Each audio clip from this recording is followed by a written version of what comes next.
welcome to the show. You are watching The Nth Degree TV. I'm your host, Tracy Timm, and you happen to be in the place to be to take your career from stuck to unstoppable.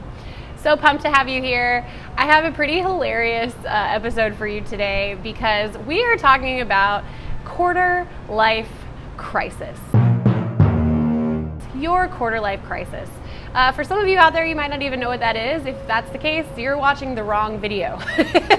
But in case you do, in case you found this video because you Googled quarter life crisis, I am here for you, and I'm here to make your day because I discovered this guy named Paul Angon on the interwebs, and he has this hilarious blog post called 25 Signs That You're Having a Quarter Life Crisis. And I laughed hard enough that I laughed out loud by myself. So I didn't want to rob you of this because I thought it was just too funny. But what we're also going to do today is talk about how to transition that quarter life crisis into what I'd like to call a quarter life renaissance. All right, so here we go. Sign number 3 that you're going through a quarter life crisis is a Bon Iver or John Mayer song comes on and you start crying by yourself or around friends, or in the middle of a coffee shop as strangers slowly usher their children away from you. I think that probably happened to me at least once or twice when I was going through my own quarter life crisis. Sign number 6 that you're going through a quarter life crisis is visualizing yourself 15 years from now doing your boss's job makes you throw up in your mouth a little bit.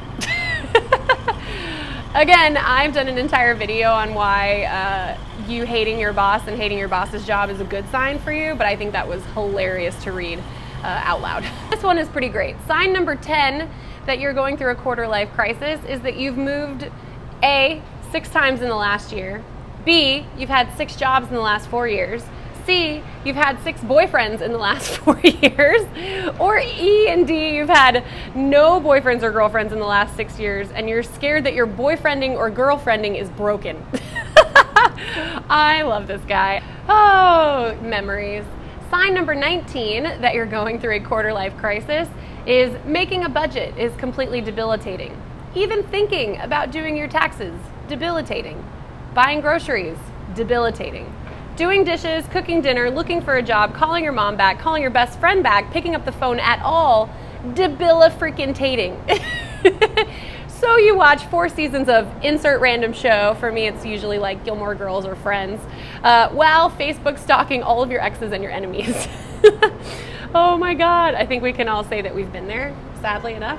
Sign number 21 that you're going through a quarter life crisis. You feel like every time you're a bridesmaid or a groomsman in some cases, an angel loses its wings. Womp. If I had a dime for every wedding that I went to before I turned 30, I'd be very rich. Here's the deal, you guys. If everything in your gut says number 25, you're 99.7% sure a road trip would fix everything right now, you're likely going through what is being called a quarter life crisis. It's that period in life where you're transitioning into, from young adulthood into like hashtag real adulting, and you struggle. You have a really hard time with it. I think all of us to some degree are going through a quarter life crisis until we turn about 50, unless we know really deeply who we are and what it is that we want to accomplish. But that person who's known what they want to be since they were in kindergarten is a pretty rare human being. So the idea behind turning your quarter life crisis into a quarter life renaissance, the first thing you have to do is stop beating yourself up about it. Stop beating yourself up about it. You are going through a valley, which means the next thing that's coming is a peak. So remind yourself that this is the fire, right, that's cleansing you for the time that is to come. This is the hard stuff that's making you stronger and better for the rest of your life. Now, a couple things that I want to share with you about turning your crisis into a renaissance. Really just one major thing that I want to share with you about turning your crisis into a renaissance is that it is all up to you, right? You get to choose where you go from here. And you need to know that you are not alone in going through this. You are not the first person ever to go through this. And because of those 2 things, you can use this to your advantage. If you tell a great story later on in your life, like I was going through a really hard time, I call it my quarter life crisis, but I decided to turn it into my quarter life renaissance, doesn't that make you the master of your own universe? Doesn't that make you the controller a little bit more of your destiny?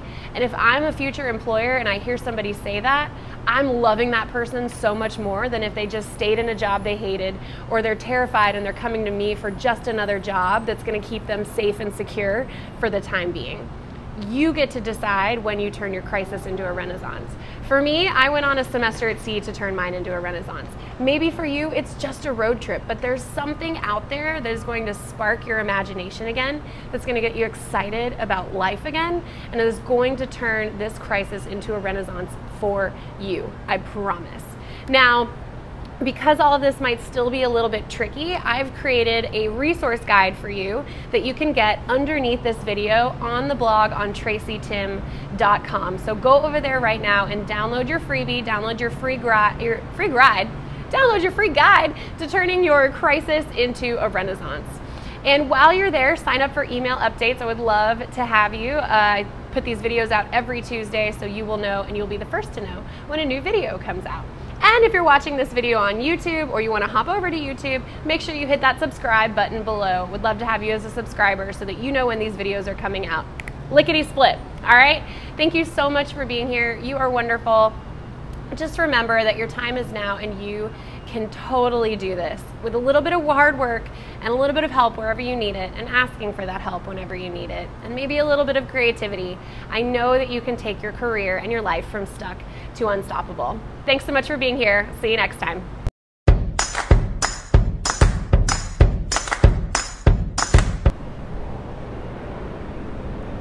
It's like right when I turn the camera on. Every time.